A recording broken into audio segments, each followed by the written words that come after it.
خوش آمدید۔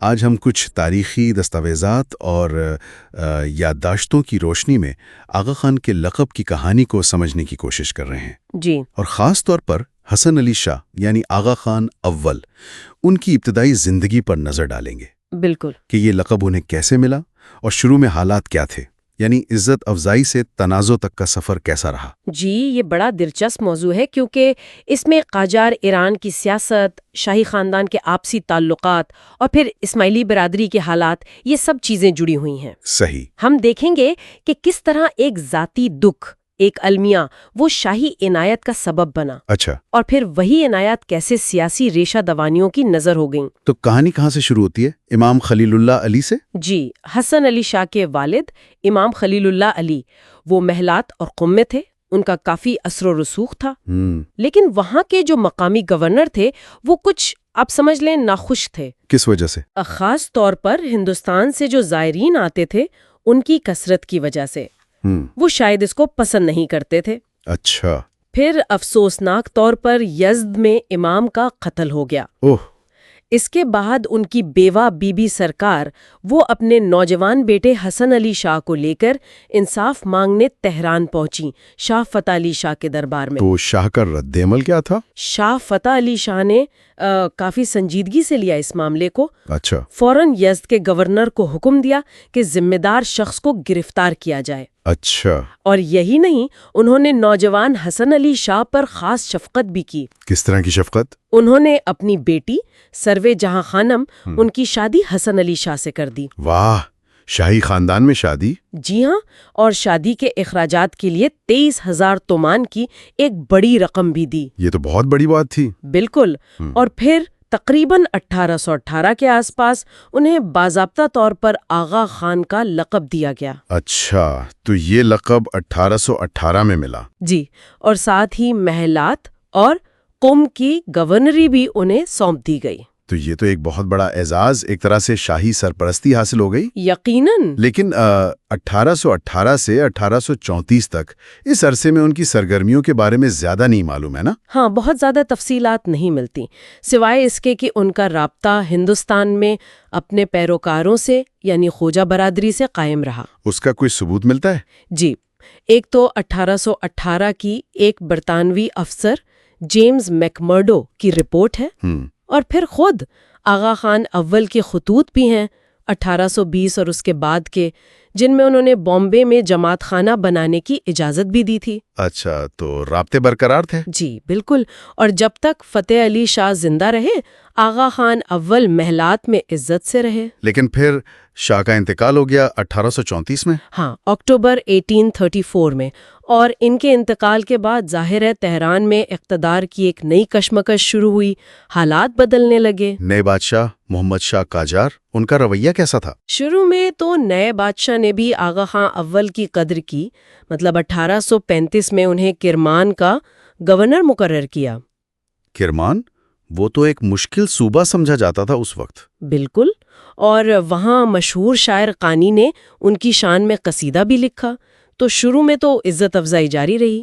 اور کرمان میں انہوں نے کیا کارکردگی دکھائی؟ وہاں تو سنا ہے بغاوتیں وغیرہ تھیں۔ جی، وہاں حالات خراب تھے، بغاوتیں تھیں، حملے تھے۔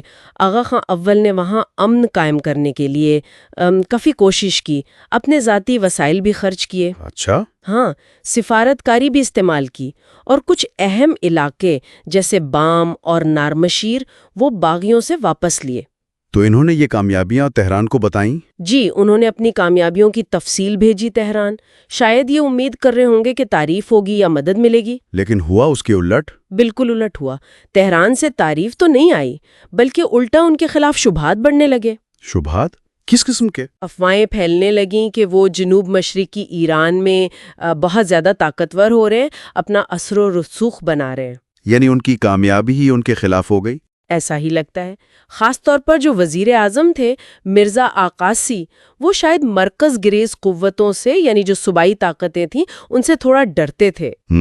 انہوں نے آغا خان اول سے فوجی اخراجات کے لیے صوبائی محصولات سے رقم لینے کا جو وعدہ کیا تھا وہ بھی پورا نہیں کیا۔ تو ایک طرح سے بد اعتمادی پیدا ہو گئی۔ جی، بد اعتمادی، بدگمانی، اور شاید یہ خوف کہ کہیں یہ اپنی الگ طاقت نہ بنا لیں۔ تو پھر کیا اقدام اٹھایا گیا؟ پھر تقریباً 20 مہینے بعد ہی 1837 میں انہیں اچانک کرمان کی گورنری سے ہٹا دیا گیا۔ صرف ہٹا دیا یا کچھ اور بھی؟ نہیں، ہٹانے کے ساتھ انہیں تہران طلب کیا گیا، اور حیرانی کی بات یہ ہے کہ کوئی باقاعدہ تفتیش نہیں ہوئی، کوئی الزام سامنے نہیں آیا۔ مطلب بغیر کسی وجہ بتائے؟ بظاہر یہی لگتا ہے، اور اس سے بھی زیادہ سخت قدم یہ تھا کہ ان کے خلاف فوج بھی روانہ کر دی گئی۔ فوج بھیج دی بغیر کسی تحقیق کے؟ یہ تو بہت سخت رد عمل ہے۔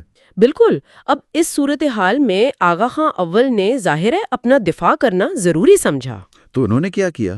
ستمبر 1837 میں انہوں نے بم کا قلعہ، جو ایک اہم قلعہ تھا، اس پر قبضہ کر لیا۔ اچھا، یعنی مزاحمت کی؟ جی، اور انہوں نے مطالبہ کیا کہ بھئی مجھے بتایا جائے کہ مجھے کیوں ہٹایا گیا، میرے خلاف یہ سازش کیوں ہو رہی ہے، لیکن ان کی بات نہیں سنی گئی۔ اور اس عمل کو کیا سمجھا گیا؟ ان کے اس عمل کو بغاوت قرار دے دیا گیا۔ اور یہیں سے وہ اختلاف شروع ہوتا ہے جو مورخین میں پایا جاتا ہے۔ بالکل، کچھ مورخین جیسے رضا قلی خان ہدایت ہیں، وہ اسے کھلی بغاوت کہتے ہیں۔ دوسری طرف خود آغا خان اول نے اپنی ایک کتاب لکھی، عبرت افزا۔ اس میں انہوں نے لکھا کہ وہ تو درویشی کے مقام پر ہیں اور بادشاہت کو حقیر سمجھتے ہیں۔ تو متضاد آرا ہیں اس پر۔ جی بالکل، ہم یہاں صرف وہ بیان کر رہے ہیں جو مختلف ذرائع میں ملتا ہے، ہمارا مقصد صرف معلومات پہنچانا ہے۔ کہانی کا ایک بہت اہم موڑ ہے ان کی کرمان کی گورنری سے برطرفی۔ بظاہر تو یہ ایک انتظامی فیصلہ لگتا ہے نا؟ ہاں بالکل، لیکن ذرائع اسے اس وقت کی مذہبی سیاست سے جوڑتے ہیں، خاص طور پر وہ جو نعمت اللہی صوفی سلسلہ تھا، ایران میں کافی بااثر تھا، اس کی قیادت کا ایک جھگڑا تھا۔ اچھا، ہاں، یہ ذکر ملتا ہے کہ مست علی شاہ تھے جنہیں آغا خان نے پناہ دی تھی، اور دوسری طرف طاقتور وزیر اعظم حاجی مرزا اقاسی، ان کے درمیان سلسلے کی قیادت پر تنازع ہوا، تو بادشاہ نے اقاسی کا ساتھ دیا۔ جی، اور چونکہ آغا خان مست علی شاہ کی حمایت کر رہے تھے تو یہ بات اقاسی کو ظاہر بہت ناگوار گزری، اور یہی ناگواری پھر ذاتی دشمنی میں بدل گئی۔ دیکھیں، اقاسی جو تھے وہ بادشاہ محمد شاہ کے استاد بھی رہ چکے تھے، ان کا بادشاہ پر بہت اثر تھا۔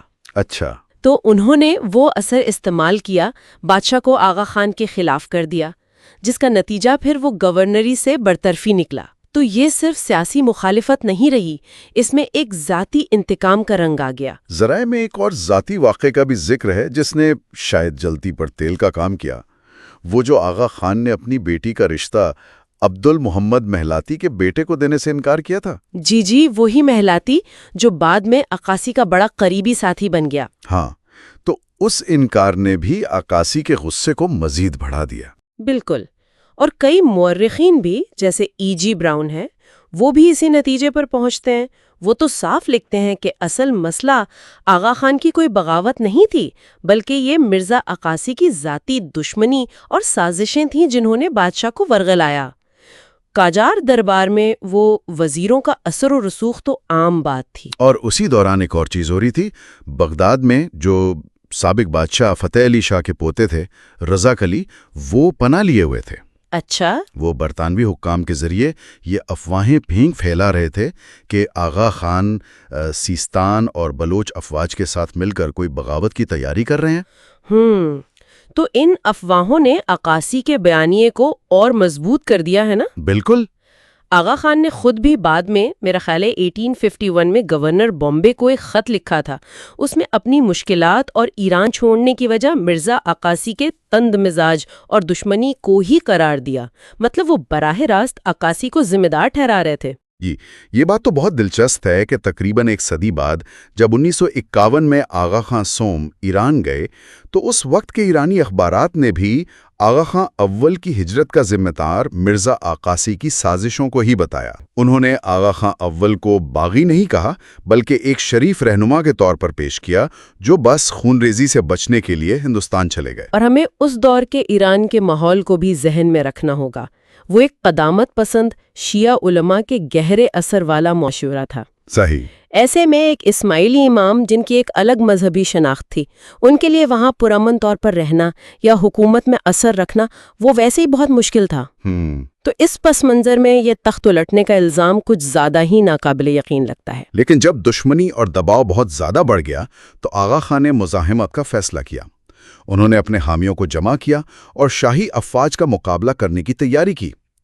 وہ بم کے قلعے میں ان کا 14 ماہ کا محاصرہ رہا اور برطانوی رپورٹس میں بھی ان کی کچھ کامیاب جوابی کارروائیوں کا ذکر ملتا ہے۔ ہاں، لیکن آخر کار وہ گرفتار ہوئے اور کرمان میں کوئی 8 مہینے نظر بند رہے۔ اس مشکل وقت میں بھی جو ان کے پیروکاروں کی عقیدت تھی وہ کمال کی تھی۔ ذرائع بتاتے ہیں کہ ہندوستان سے خوجہ زائرین آتے تھے، سینکڑوں میل کا وہ دشوار سفر طے کر کے قیمتی نذرانے لے کر کرمان پہنچتے تھے، صرف اپنے امام کی ایک جھلک دیکھنے اور ہاتھ چومنے کے لیے۔ تو یہ مناظر ان کی حیثیت کو ایک سیاسی جنگجو کے بجائے ایک گہرے روحانی پیشوا کے طور پر زیادہ واضح کرتے ہیں، ہے نا؟ بالکل۔